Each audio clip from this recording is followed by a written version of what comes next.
to stand up to call for injustice and are attempting to silence those individuals who. We have a choice here at the state legislature. We can continue to do what we've always done and push for legislation that won't move us in the direction that this time is calling us to do, or we can continue to stand back and watch a renewed fight for our civil rights in terms of the right to vote and the right to feel that we have the ability to peacefully assemble and protest when we see injustice. I'm standing here with members of the community who understand that democracy has allowed for legislation to move mountains, and that understands that without access to the ballot, we don't have the ability to change party to stand with the community. And if we don't see these bills stopped at the state legislature, we're calling on Governor Ducey to veto any bills that would attempt to silence the voices of those who want to participate in democracy, and to veto any bills that will further cause a greater divide between police officers and those communities that they've sworn to protect. Thank you.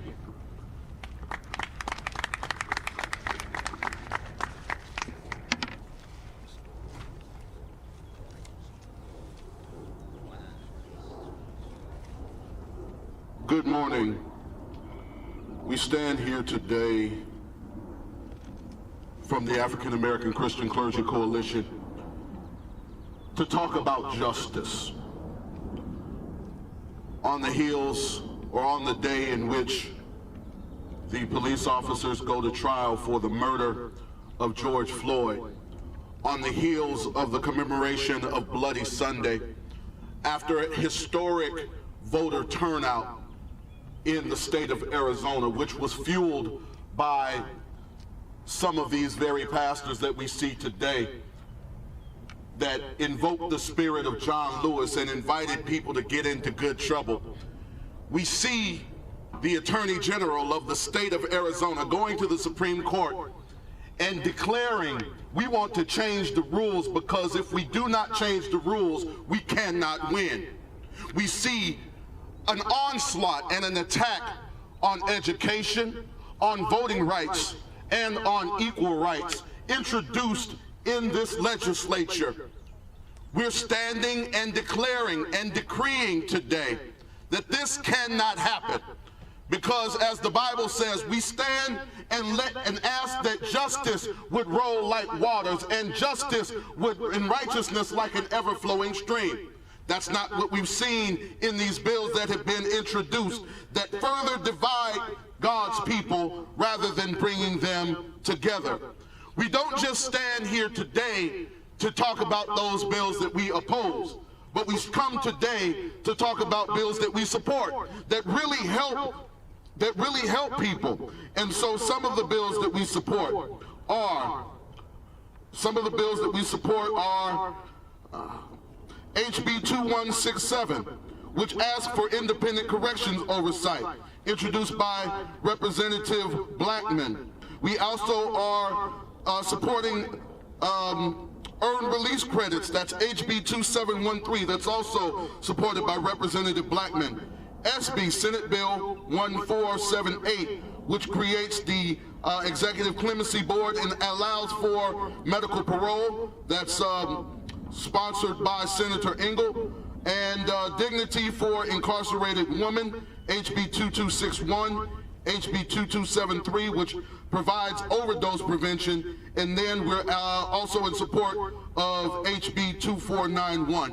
What we're simply saying is that there are good bills that come out every now and again, but we're tired of the myriad of bills that oppress people, cause division, and seemingly are a slap in the face of voting rights, of education, and the right of all people.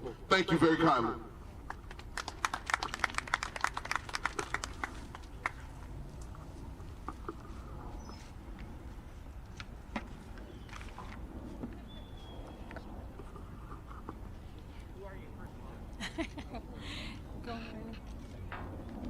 Good question, right? Good morning, everyone. My name is Alicia Contreras. I am the This better? Sorry, I'm just not. Good morning, everyone. My name is Alicia Contreras. I'm the executive director of Corazon Arizona. We are a federation of faith in action, and we are standing here together with all of those behind us. And as a community that works with multi-faith traditions, beliefs, churches, parishes, and schools in regards to community and how we think about living with complete abundance and dignity for all Arizonans. And we are completely disheartened on the continued attacks on the heels of this global pandemic, where our community has turned out in record numbers, had given faith into the process, that their voices will be heard, that their votes matter, to this legislation that continues in the wee hours of the night. Honestly, those calls that are happening at 8 p.m., 9 p.m., where everyday people are unable to vocalize their opinions in these unjust bills against our voters. Folks wanted to come out, and they came out in record numbers. And it is disgraceful that this legislation continues to put additional barriers that will continue to encourage folks not to vote, not to participate. And we believe, as people of faith, that we are here to co-govern and have co-accountability for those in who we elect, to do what is right and do what's just. And we're calling on them to look deep within their hearts and their minds, to see on the values and the beliefs that they share, that they speak out to us, and where that theology is aligning and in complete contradictory of one another.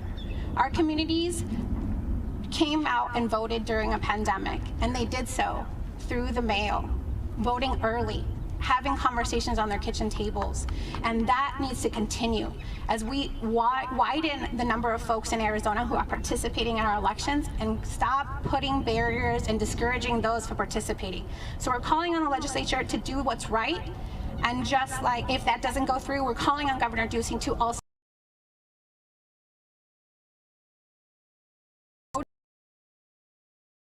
having a whole say in the decisions that are shaping our lives. We deserve to live with dignity and respect and to thrive, not just survive.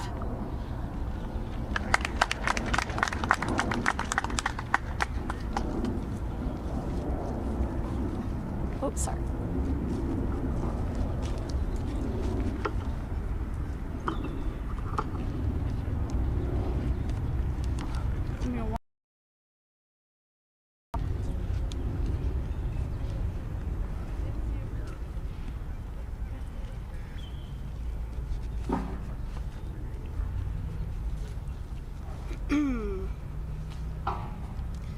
All right, good morning.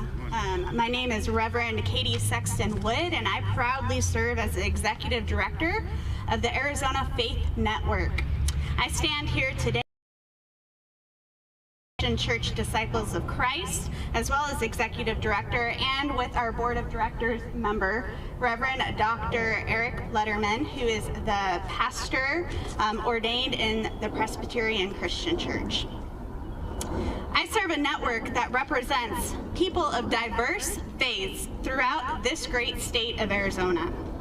Despite the many things that are trying to divide us today, one lesson that unites all people of faith across all of our traditions is the commandment, the rule, and the call to love our neighbor. That call, the call to love our neighbor, is not a passive one. It is one that requires us to stand up and to speak up when the voices of our vulnerable neighbors across this state are being suppressed by lawmakers. As people of faith, we believe that all people are sacred and deserve to be treated as such. This means listening to legislation hurdles for our neighbors to have to jump through in order for their voice to be heard or for their vote to count. I stand here today with my fellow leaders of faith saying we cannot be silent in this moment of peril when lawmakers seek to cause more harm to our communities. We are calling on lawmakers to reject these bills, like SB 1485, SB 1593, SB 1713, HB 2309, and that threatens to further suppress the vote, criminalize peaceful protests, or block much-needed justice for reform. We are here today to love our neighbor and to stand with those who are asking us to stand with them. Thank you.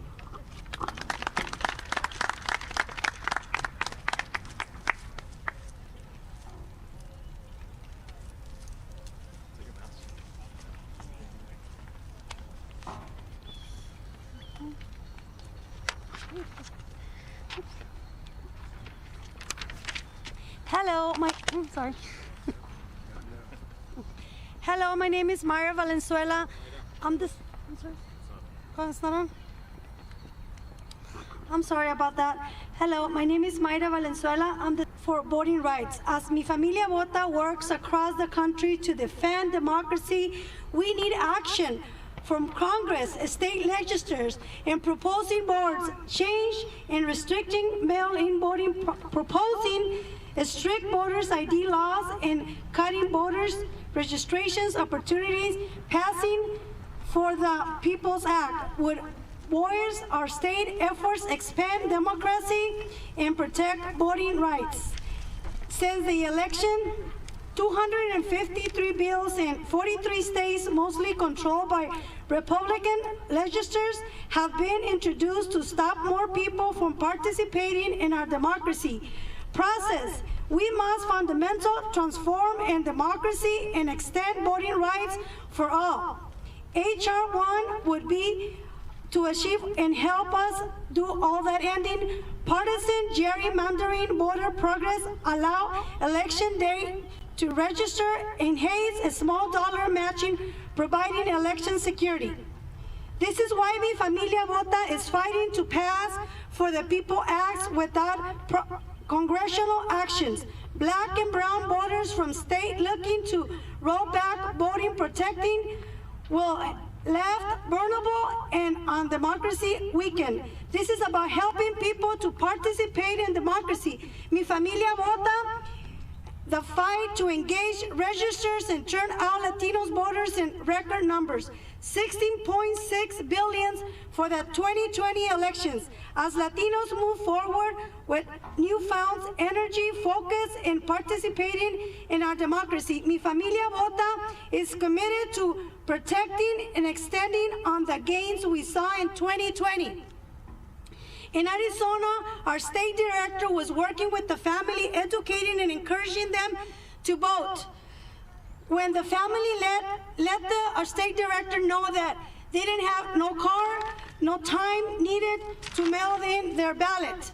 Before Arizona gubernatorial elections in 2014, they asked our state director to drop off their bill on his way home, and he agreed. It made a difference between participating in their ballot, sitting on a shelf, not being counted. It was connected to democracy. For this family in Arizona, if we would do that today, he would have been committed a felony. We are working with voters in Arizona to straighten democracy. We are working with voters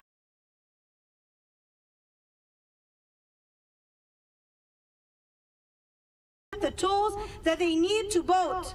As a result, we learned that there are many reasons why people might not vote consequently. We have your single mother who works 2 jobs and her main concern at the moment may be paying her rent for the month. You have community leaders to go around on a mission trips to serve the most vulnerable communities. Our democracy works best when everyone participates. We should be pushing bills that allow all voters do just that. Instead, these bills to silence communities that are so often negligent. Okay. ¿En español? No in Spanish? So I'm not going to do it in Spanish?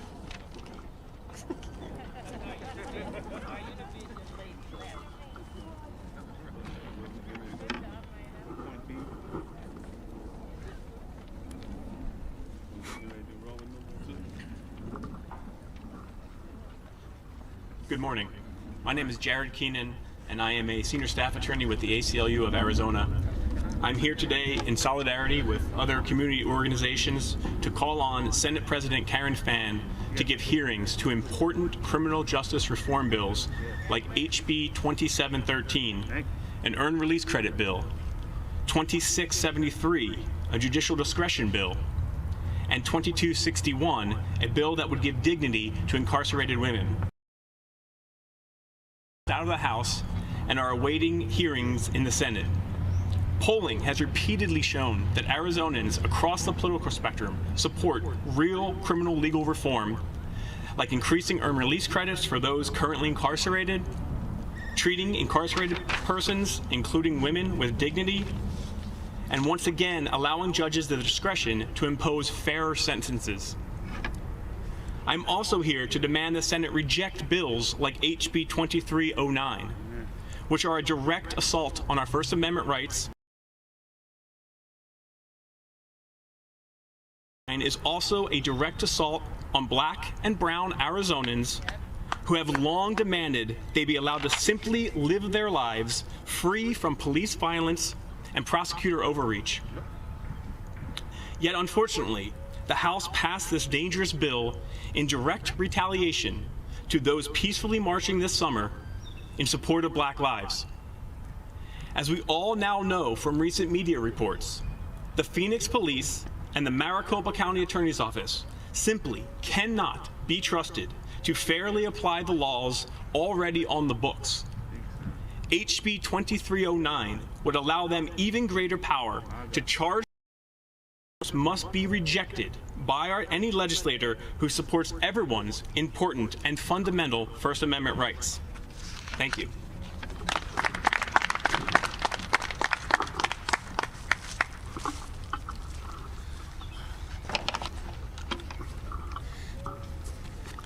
Good afternoon. My name is Clovis Campbell. I'm the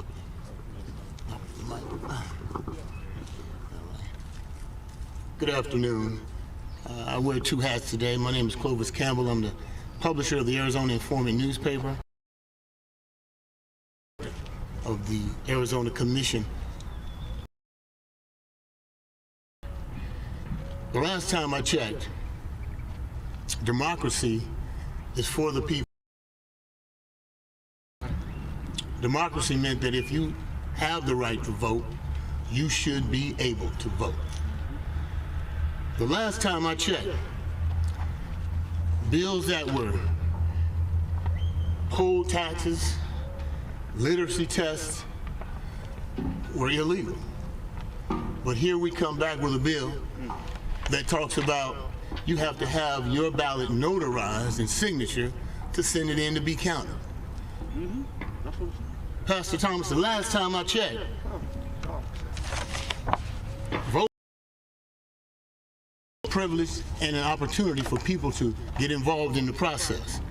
Now we're talking about limiting how people get an opportunity to register to vote. The last time I checked, we were talking about people that won an election, but saying that the election was unfair and rigged.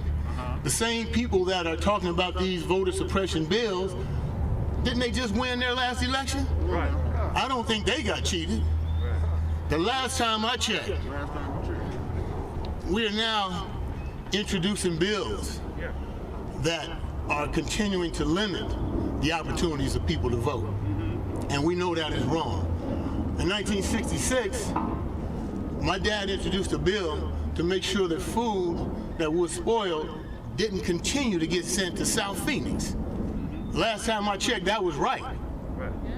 Last time I checked, now we're looking at people who are introducing bills and not supporting bills that continue to support police initiatives that are not supportive of what those citizens are doing.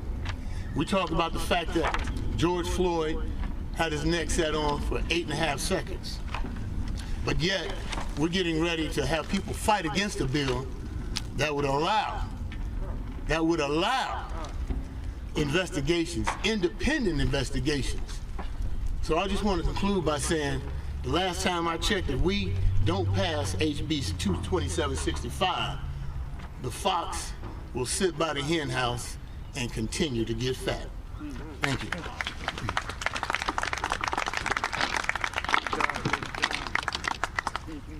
Thank you very much, Representative Campbell. We're happy to have Representative Raquel Tehran here. Your hand, AACCC and other faith organizations. We will have time for just a few questions, but I want to offer this. As I heard the speakers,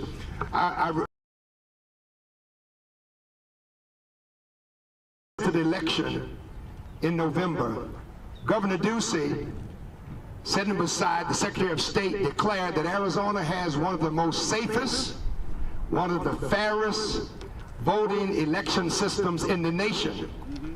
In that meeting, the President of the United States called him, and he did not take his call. We are asking Governor Ducey, who said in November that Arizona has one of the safest and most fair election systems in the nation, that he would speak again, not to the former President of the United States, but to his own Arizona State Legislature, and remind them that we have one of the most safe, one of the most fair election systems. So Governor Ducey, do not take our call. We are calling you. Speak up as you spoke up in November. Are there any questions that any of you would like to have for any of our speakers at this time? Yes. For Representative Golding on a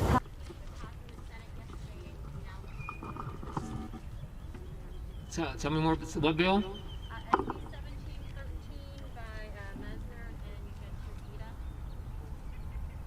That would require an affidavit for early ballots, an affidavit and identification. So what we saw in the Senate and what we consistently see in the House and the Senate are bills that essentially would equate to a poll tax. Whether there are bills that would require a notary to send in their mail-in ballot, or bills that would require individuals to have to take their photo ID and get it Xerox copied to put in an envelope to then send, we know it creates an additional burden. And that burden is not looking out for those individuals who may not have access to resources. Time and time again is that there is a systemic effort to limit the amount of individuals who are going to the polls, because as the GOP attorney said in the Supreme Court, High Court of the land, is that when more people vote, it adversely disadvantages the Republican Party. And we are consistently seeing that in this legislature, not only here in the state of Arizona, but across the country.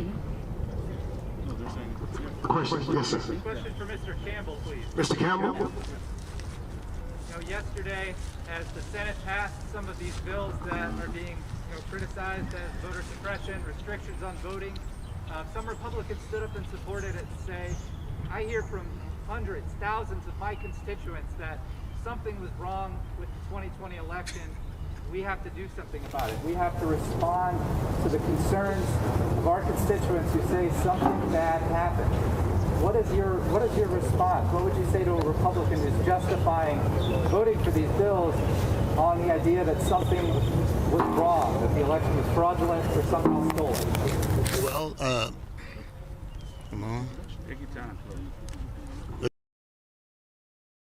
Last time I checked, they won. They didn't contest the fact that they beat their opponent. And so when we talk about a process, maybe there was something wrong with the fact that they won. And but there's nothing wrong with this process. This process has been going on for quite a while. The fact that more people are being included in the process and being allowed to vote because they deserve to vote, that may be the only problem. So when they lose, it's like a kid that's getting beaten in basketball. He takes his ball and goes home. Well, you know what? They got more basketballs at Dick's Sporting Goods.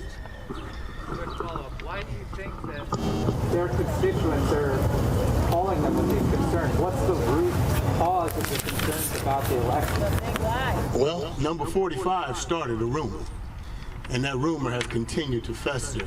And if I tell you a story over here, and I continue to tell that story across this whole lawn, at some point somebody's going to start believing it.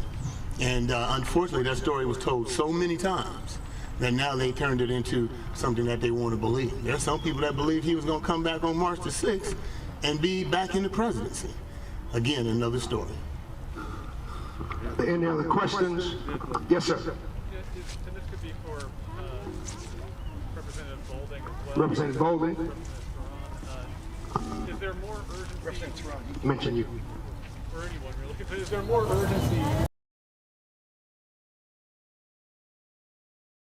given that we have this case in front of the Supreme Court, that we have the Supreme Court possibly come back and make a decision that could have some real ramifications for, you know, what kind of laws could be enacted there? Does that give more urgency in your mind to kind of improving the election process here? Anytime you're talking about the sacred right to vote, when you talk about giving individuals the ability to use their voice, the time is always now. It's always an urgent moment. In 2021, we know that there are several competing factors. What's happening in the Supreme Court, the active attempt voter suppression at the state level combined, and we also know that we have a Congress right now that's having conversations about renewing the Voting Rights Act. So we know 2021 presents a number of different challenges, and the time is always urgent to defend and protect democracy. And I think what you've seen is bills that not only would protect individuals' rights to vote that need to be uplifted and discussed, but also those bills that would create an opportunity and barriers for those individuals. We need to make sure that we don't give those bills a chance to actually get into law. No, thank you, Representative Boulding. We don't have to speculate. Supreme Court saying that these restriction bills, voter restriction bills, give a disadvantage to the Republican Party. So this is not about speculation. This is the fact that the Republican Party believes that if our communities that look like us, that are here inside of the state legislature, as a matter of fact, if we vote, if we participate, that puts them at a disadvantage. And we are going to fight back every single step of the way. So we are here as faith community leaders, and we thank you. Thank you for being here, because your voices are so important to this process. And our community that's listening, you know that those that are sending those emails that are saying that there's fraud, they're inventing this fraud lie, the big lie. Let's not forget, it's a big lie. There are a small portion of the population. The rest of the population wants to make sure that we have access to the ballot box. They know that if our communities participate, our democracy is healthier. And we are in that moment. We're going to fight back. We're going to fight back here. We're going to make sure that we send a message to Congress to pass H.R. 1, and we're not going away. Are there any other questions? And there are some voters here. If you'd just like to talk to voters, that any reporter will speak to just average, everyday voters. Yes, ma'am. Yeah, well, first of all, thank you all for being here, for the opportunity to hear from you. A little bit about this, but if any of the pastors want to share some examples of work that you did last year, that you have done over the past several years, that you think would be limited or made harder if any of the election bills that we're seeing do get signed and become law. If anybody can share some examples or anecdotes. I want to respond to that. Yes.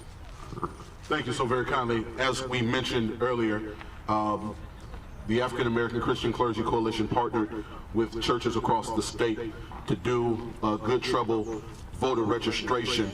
This bill would handicap us And also in the past, we've done Souls to the Polls, where we've had early voting events. This bill would handicap us. Other things that we've done is before, when it used to be legal to harvest ballots, we used to harvest ballots, and actually I know we would bring ballots to the church and allow and pray over them, and then take our ballots to polling places.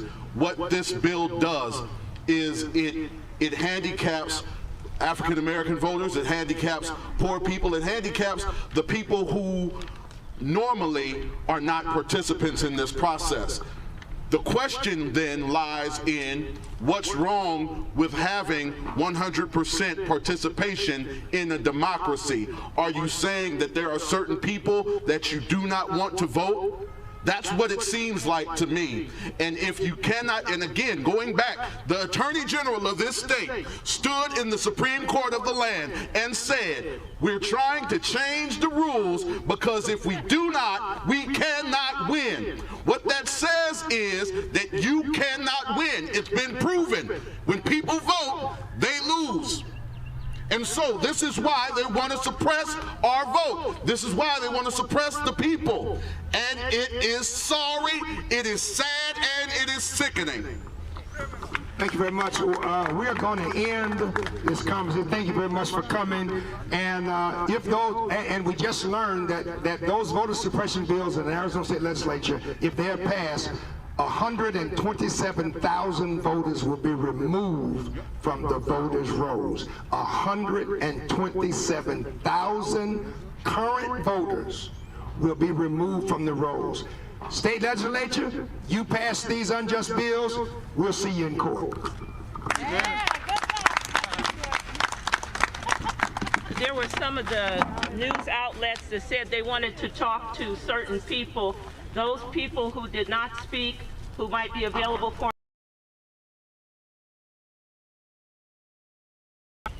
particularly, I think it was Fox and NBC. Thank you. Thank you, Dr. Stewart. That was a great job. What press did we have here? You know? Oh man, I just sent a text to our lady.